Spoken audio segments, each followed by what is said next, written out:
अस्सलाम वालेकुम नाजरीन, आप देख रहे हैं जोत न्यूज़ और मैं हूं एम ए लाड़ी। नाजरीन, आज एक बड़ी खबर है और एक दो छोटी खबरें हैं, लेकिन वो भी बड़ी अहम है। एक तो आज पीडीएम का लाहौर में सरबराही इजलास हुआ, जिसमें मौलाना फजल रहमान समेत पीडीएम की सारी क़यादत मौजूद थी और तफसीली उस पर बातचीत हुई। फिर उन्होंने मीडिया को ब्रीफिंग दी, मीडिया के सवालों का जवाब भी दिया, उस पर बात होगी। इमरान खान साहब ने कल जो काम किया था, अपना जो वजारतें हैं उनकी 10, उनको उन्होंने नवाजा है सर्टिफिकेट से। एक फिर आज सिंध से खबर है, यानी सिंध मतलब सिंध हुकूमत की जानिब से जो एक सुस्त रवि है, जो मामलात को नहीं समझती या समझने के बावजूद वो नाअहली का किरदार अदा करती हैं। परवीन रिंद का मामला 1-2 दिन से चल रहा है, एफआईआर नहीं कट रही थी, उनको हिरासा किया जा रहा था और उनके सबूत भी आ गए हैं। उनकी चैट सामने आई है। डॉक्टर अपना जो फार्मेसी के एक मेरे ख्याल से उस्ताद हैं, उनके साथ उसमें जो वो हिरास कर रहे हैं उस बच्ची को, परवीन रिंद को, तो एफआईआर नहीं हो रही थी। और दूसरी बात ये कि जो माजी करीब में जो 2 वाक़यात हुए, एक डॉक्टर निमृता कुमारी का और एक नौशीन शाह का, उन दोनों की खुदकुशियां ज़ाहिर की गई थी और इंतज़ामिया की जानिब से कहा गया कि ये खुदकुशियां नहीं थी, लेकिन वो उनकी रिपोर्ट आ गई, उस पर भी थोड़ी सी बात करेंगे। तो सबसे पहले बात करते हैं कि आज पीडीएम का जो इजलास हुआ, सरबराही इजलास, मौलाना फजल रहमान साहब तशरीफ़ लाए लाहौर में और वहाँ पे सरबराही इजलास हुआ। नवाज शरीफ साहब भी उसमें वीडियो लिंक के ज़रिए शरीक हुए। अब बात यह कि अहम क्या था आज के पीडीएम के सरबराही इजलास के अंदर। बात तो वही हुई जो गुज़िश्ता काफ़ी दिनों से चल रही है कि अदम एतमाद और लॉन्ग मार्च, यानी 2 ऑप्शंस।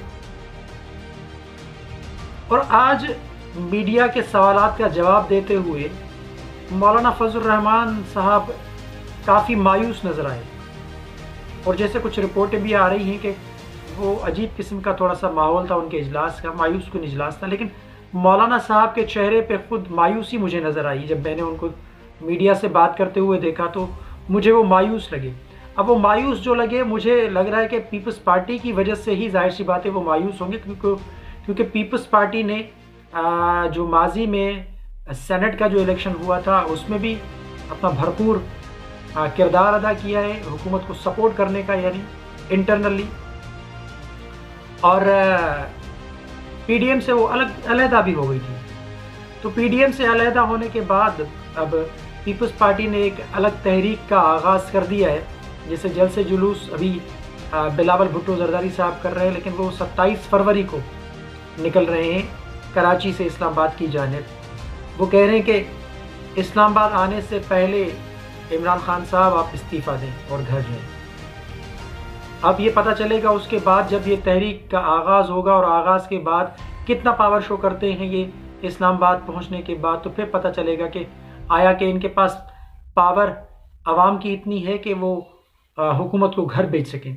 अब दूसरी बात यह कि अदम एतमाद की जो बातें चल रही हैं, अदम एतमाद के तौर पे अब ये इन्होंने जैसे राब्ते शुरू किए, अपोजिशन अभी इस वक्त तक भी मुझे नहीं लग रहा कि उसके पास नंबर्स पूरे हैं। जाहिर सी बात है नंबर्स पूरे नहीं हैं अपोजिशन के पास। अब शायद उनको या तो कोई इशारा मिला है, तो जब जाके ये मुलाकातें हो रही हैं इनकी। चौधरी बिरादरान ने भी जैसे कहा कि हम हुकूमत के साथ खड़े हैं, बाप जो पार्टी है बलूचिस्तान की, उसके मामलात मेरे ख्याल से वो भी तय हो गए हैं या हो जाएंगे। हुकूमत मुतमईन नज़र आ रही है अपने इत्तेहादियों के ऊपर। अब इत्तेहादी अपनी जगह पे हैं और हुकूमत अपनी जगह पे, पीडीएम अपनी कोशिशें जारी रखे हुए है। अब पीडीएम कोशिश कर रही है कि किसी भी तरह से कैसे भी करके हम यानी अदम एतमाद लाएं, लेकिन मुझे नहीं लगता वो ला सकेंगे अदम एतमाद। बातें चल रही हैं आज, जैसे खुद मौलाना फजल रहमान साहब ने कहा कि हम सोच रहे हैं और एक माहौल बना रहे हैं अदम एतमाद का। संजीदगी बज़ाहिर नज़र नहीं आ रही है, लेकिन हो सकता है कि अंदर में कोई चीज़ें हो, कुछ चीज़ें हो जिन पे वो काम कर रहे हो, या उनको कोई इशारा मिला है या मिलना बाकी है। तो बड़ी अजीब किस्म की एक बातचीत चल रही है, बज़ाहिर कुछ नहीं नज़र आ रहा है। जैसे मैंने कहा था कि हाथी के दांत जो होते हैं वो खाने के और दिखाने के और होते हैं, तो इस मरतबा ऐसा लग रहा है कि अपोजिशन दिखा कुछ रही है और चाह कुछ रही है या कर कुछ रही है अंदर से, ये पता चल पाएगा। लेकिन हुकूमत परेशान है, हुकूमत परेशान इत्तेहादियों से बहुत कम है, अपने ही सफ़ों के अंदर उनके जो नाराज़ अरकान हैं उनकी वजह से वो परेशान है। और ऊपर से कल सोने पे सुहागा कि इमरान खान साहब ने अपने पाँव पे खुद कुल्हाड़ा मार दिया। अपने पाँव पे कुल्हाड़ा इस वजह से मैं कह रहा हूँ कि उन्होंने 10 वजारतों को सर्टिफिकेट दिए हैं। उनमें सबसे पहला नंबर है जो इमरान खान साहब के करीब तरीन उनके हैं वज़ीर, और पीटीआई के अंदर भी जो करीब तरीन हैं मुराद सईद साहब, उनको पहला नंबर दिया है उन्होंने। असद उमर साहब को दूसरा नंबर दिया है। ऐसे शीरी मज़ारी साहिबा को 5वां नंबर दिया है। शफकत महमूद साहब है, उनको मेरे ख्याल से 7वां या 10 नंबर दिया है एक मिस्टर। इस किस्म की यानी उन्होंने एक अजीब किस्म की एक तकरीब की, उसमें सर्टिफिकेट दिए। अब जो नाराज़ वज़रा हैं या जिनकी कारकर्दगी कुछ बेहतर थी या अच्छी थी, उनको सर्टिफिकेट नहीं दिए गए, लेकिन नवाजा गया है 10 वज़ीरों को, 10 वज़रा को नवाजा गया है।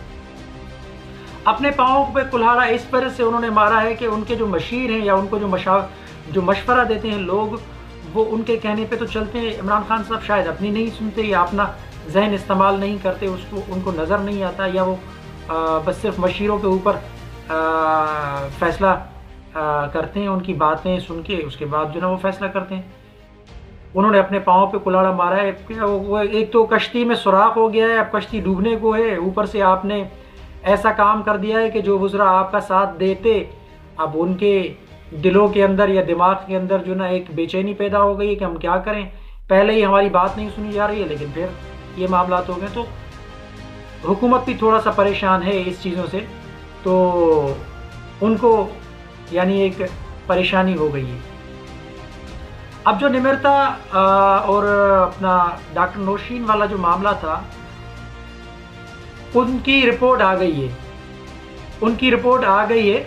तो उस रिपोर्ट के अंदर जो ना अपना इंकशाफात हुए हैं, जो एक ही बंदे के जुज़े उनके मिले हैं, यानी एक ही बंदे ने डॉक्टर निमिरता के साथ और डॉक्टर नौशीन के साथ रेप किया है। अब जो अपना चाणका मेडिकल कॉलेज का जो स्टाफ है या इंतज़ामिया है, वो कह रही थी कि ये ख़ुदकुशी है और इसमें ऐसी कोई बात नहीं है। अब रिपोर्ट ने साबित कर दिया कि सिंध की जो यूनिवर्सिटीज़ हैं या हॉस्टल्स हैं, उसमें बच्चियों के साथ जो हिरासमेंट की बातें हैं वो बिल्कुल दुरुस्त हैं, और बच्चियों को मजबूर किया जाता है, बच्चियों को एक अपनी ख्वाहिशात को पूरा करने के लिए उनको हिरासा किया जाता है, और फिर उन बच्चियों के साथ एक गलीज़ हरकत करके, उनके साथ अपना बदअखलाकी हरकत करके और रेप करके उनको मार दिया जाता है। फिर उनको फांसी तस्वुर किया जाता है, और सॉरी उनको उसको फिर ख़ुदकुशी तस्वुर किया जाता है कि इसने ख़ुदकुशी कर ली है।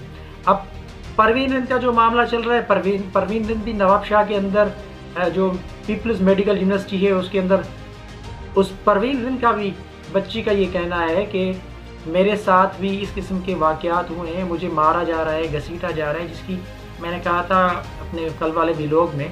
डॉक्टर अज़रा पेचुओ को भी उन्होंने अपनी एक दरख्वास्त की कि मेरे साथ नाइंसाफ़ी हो रही है, नाजायज़ी हो रही है, तो इसकी اس کا آپ جو ہے نوٹس لیں، لیکن کچھ بھی نہیں ہوا، کوئی بات نہیں ہوئی، ان کی ایف آئی آر تک میرے خیال سے نہیں کاٹی گئی ابھی تک بھی۔ تو یہ معاملات ہیں، سندھ حکومت خاموش ہے، سوئی ہوئی ہے، گہری نیند ہے سندھ حکومت کو۔ اب سندھ حکومت بڑے دعوے کرتی ہے کہ ایسی بات نہیں ہے، سندھ کی ہاسپٹل اور یونیورسٹیز کا بڑا وہ ذکر کر رہے ہیں۔ سعید غنی صاحب نے بھی اپنے ٹویٹر پہ ایک اپنا NICVD کی جو بات کی ہے، میں نے ان کے ٹویٹ پہ رپلائی کیا ہے کہ سعید غنی صاحب آپ NICVD کی تعریف تو کر رہے ہیں، لیکن NICVD کے اندر کچھ لوگ ایسے ہیں جو غریب بیچارے اپنا جو مریض جو آتے ہیں ایمرجنسی کے بعد جو OPDs کا معاملہ چلتا ہے، پھر ڈاکٹر کو دکھانے کے لیے وہ منت سماجت کرتے ہیں، لیکن وہاں کا اسٹاف جو ہے ان سے پیسے لیتا ہے، ہزاروں روپے لے کے پھر ان کو ڈاکٹر کو ان کا چیک اپ کروایا جاتا ہے، جو ٹائم ان کو جلدی دیا جاتا ہے پیسوں کی مد میں، اور پھر جو آپریشنز ہوتے ہیں وہ فری ہیں، آپ نے کہا کوئی پیسہ نہیں لگتا، لیکن وہاں پر آپریشنز کی مد میں بھی پیسے لیے جاتے ہیں، لیکن وہ کسی کو پتہ نہیں ہے۔ آپ انکوائری کروائیں گے سعید غنی صاحب تو آپ کو پتہ چل جائے گا۔